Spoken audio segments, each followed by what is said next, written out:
ನಾನಿವತ್ತು very simple ಆಗಿ carrot ಪಲ್ಯ ದೋಸೆ ಮಾಡ್ತಾ ಇದ್ದೀನಿ. ಟಿಫನ್ಗೆ ಬೇಗನೆ ಆಗುತ್ತೆ. ಅದು ತುಂಬ ಆರೋಗ್ಯಕರವಾದ ಟೇಸ್ಟಿಯಾದ ಕ್ಯಾರೆಟ್ ಪಲ್ಯ. ಮಕ್ಕಳಿಗೆ ತುಂಬ ಇಷ್ಟಪಟ್ಟು ತಿಂತಾರೆ. ಇದು ನನ್ನ ಮಗಳು ತುಂಬಾ ಇಷ್ಟ ಆಗಿ ತಿಂತಾಳೆ. ಈ ಪಲ್ಯ ಮಾಡಿಕೊಟ್ರೆ ದೋಸೆ ಚೆನ್ನಾಗಿ ತಿಂತಾಳೆ. ಅವಳಿಗೆ ಆಲೂಗಡ್ಡೆ ಪಲ್ಯ ಎಲ್ಲ ಇಷ್ಟ ಆಗಲ್ಲ. ಅದಕ್ಕೋಸ್ಕರ ನಾನು ಅವಳಿಗೋಸ್ಕರ ಕ್ಯಾರೆಟ್ ಪಲ್ಯನೇ ನಾನು ಡೈಲಿ ಮಾಡ್ಕೊಡೋದು. ದೋಸೆ ಮಾಡಿದಾಗ ಇದೇ ಪಲ್ಯ ಮಾಡ್ತೀನಿ. ನಾನು ಚೆನ್ನಾಗಿ ತಿಂತಾರೆ. ನಾನು ಈ ಥರ ಪಲ್ಯ ಮಾಡ್ತಾ ಇರ್ತೀನಿ ಫ್ರೆಂಡ್ಸ್. ನೋಡಿ, ಅದಕ್ಕೆ ಎಣ್ಣೆ ಮಾಡಿಟ್ಟು ಎಣ್ಣೆ ಹಾಕಿದ್ದೀನಿ. ಸ್ವಲ್ಪ ಎಣ್ಣೆ ಕಾದಿಲ್ಲ ನೋಡಬೇಕು. ಯಾವತ್ತೂ ಎಣ್ಣೆ ಕಾದ ನಂತರ ನಾವು ಬೇರೆ ಯಾವುದಾಗಲಿ ಆ್ಯಡ್ ಮಾಡ್ಕೊಬೇಕು. ಬೆಳಗಿನ ಜಾವ ಏನು ಮಾತಾಡೋದು ಏನು ಬಿಡೋದು ಕಣ್ಣು ಬೇರೆ ಉರಿತೈತೆ ನನಗಂತೂ. 6 ಗಂಟೆಗೆ ಇದ್ದು ಟಿಫನ್ ಮಾಡೋಷ್ಟು ತಲೆನೋವು ಬಂದ್ಬಿಡ್ತಿತ್ತು ಡೈಲಿ ಇದ್ದು. ಒಂದು ದಿವಸನೇ 2 ದಿವಸ ಡೈಲಿ ಮಾಡ್ಬೇಕಂದ್ರೆ ಒಂಥರ ಹಿಂಸೆನೆ. ಆದರೂ ಏನು ಮಾಡೋಕ್ಕಾಗಲ್ಲ. ಇದು ಬರ ಮಾಡಲೇಬೇಕಲ್ವಾ, ಮಾಡೋಣ, ಏನು ಮಾಡೋಕ್ಕಾಗಲ್ಲ. ಸರಿ, ಇಡೀ ಎಣ್ಣೆ ಕಾದಿದೆ.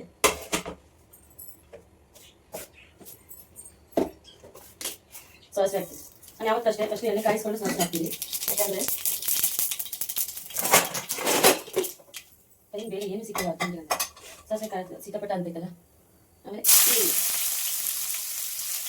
ಎಷ್ಟೆಲ್ಲ ಕಟ್ ಮಾಡ್ಕೋಬೇಕು. ನಾನು ಕ್ಯಾರೆಟ್ ಈ ಥರ ದಪ್ಪ ಕೂಡ ಸ್ವಲ್ಪ ಕುದಿಸ್ಕೊಬೇಕು.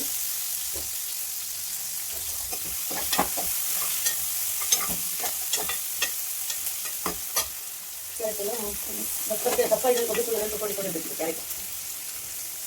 ಮತ್ತೆ ಈಗ ನಾನು ಕರಿಬೇವು ಹಾಕ್ತಾ ಇದ್ದೀನಿ. 5 ನಿಮಿಷಕ್ಕೆ ಆಗೋಗುತ್ತೆ ಬೇಗ ಇದು ಪಲ್ಯ. ಕ್ಯಾರೆಟ್ ಈ ಥರ ಇರ್ತದೆ. ಈಗ ನಾನು ಹಸಿರು ಮೆಣಸಿನಕಾಯಿ ಹಾಕ್ತೀನಿ.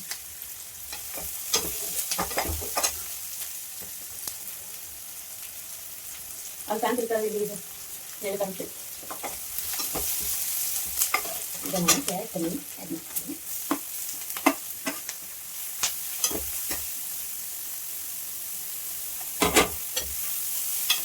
ಜಾಸ್ತಿ ಮಾಡಲ್ಲ. ಇದು ಮಕ್ಕಳಿಗೋಸ್ಕರ ಅಷ್ಟೇ ಮಾಡೋದು. ಮಕ್ಕಳು ಇರಬೇಕಾಗ್ತದೆ. ಜಾಸ್ತಿ ಮಾಡೋದು ಮತ್ತು ಲೇಟ್ ಆಗೋದಿಲ್ಲ. ಅದು ಬೇಜಾರಲ್ಲ.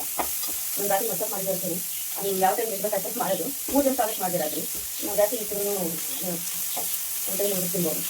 2 ಟೈಮ್ ನೋಡಿ ಹಾಕಿಲ್ಲ ಅಷ್ಟು ಮಾಡ್ತಾಯಿದ್ದೆ. ಅಡ್ಜಸ್ಟ್ ಮಾಡುತ್ತೆ.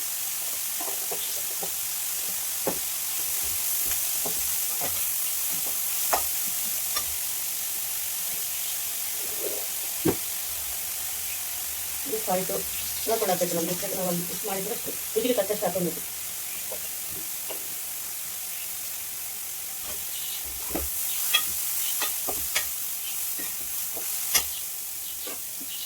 ಕೊಬ್ಬರಿ ಹಾಕ್ತೀವಿ. ನಾವು ಯಾವುದೇ ಒಂದು ಅಡುಗೆ ಮಾಡಿದ್ರು ಅದು ನಾವು ಮಾಡೋ ವಿಧಾನದಲ್ಲಿ ಇರುತ್ತೆ. ಯಾವ ಥರ ಇರುತ್ತೆ, ಅದು ಯಾವ ರೀತಿ ಮಾಡ್ತಾ ಇರ್ತೀರಿ ಅಂತ ಅದರಲ್ಲೇ ಗೊತ್ತಾಗುತ್ತೆ. ಹೇಗೆ ಮಾಡಿರ್ತೀರಿ, ಯಾವ ಟೇಸ್ಟ್ ಮಾಡಿರ್ತೀರಿ ಅಂತ. ಎಲ್ಲರೂ ಮಾಡ್ತಾರೆ ಅಂತಲ್ಲ, ಅಂದರೆ ಒಬ್ಬೊಬ್ರು ಮಾಡೋದು ಇನ್ನೊಂದು ಥರ ಇರ್ತೈತೆ. ಸ್ವಲ್ಪ ತುಪ್ಪ ಹಾಕ್ತೀನಿ. ಸ್ವಲ್ಪ ಒಂದೊಂದ್ಸರಿ ಇಷ್ಟಾಗಿರುತ್ತೆ ಮಾತಾಡೋದು. ಕೊತ್ತಂಬರಿ ಲಾಸ್ಟಿಗೆ. ವೆರಿ ಸಿಂಪಲ್ ಆಗಿ ಪಲ್ಯ, ಕ್ಯಾರೆಟ್ ಪಲ್ಯ ರೆಡಿ. ದೋಸೆ ಹಾಕೊಂಡು ತಿಂತಾ ಇರೋದು ಅಷ್ಟೇ.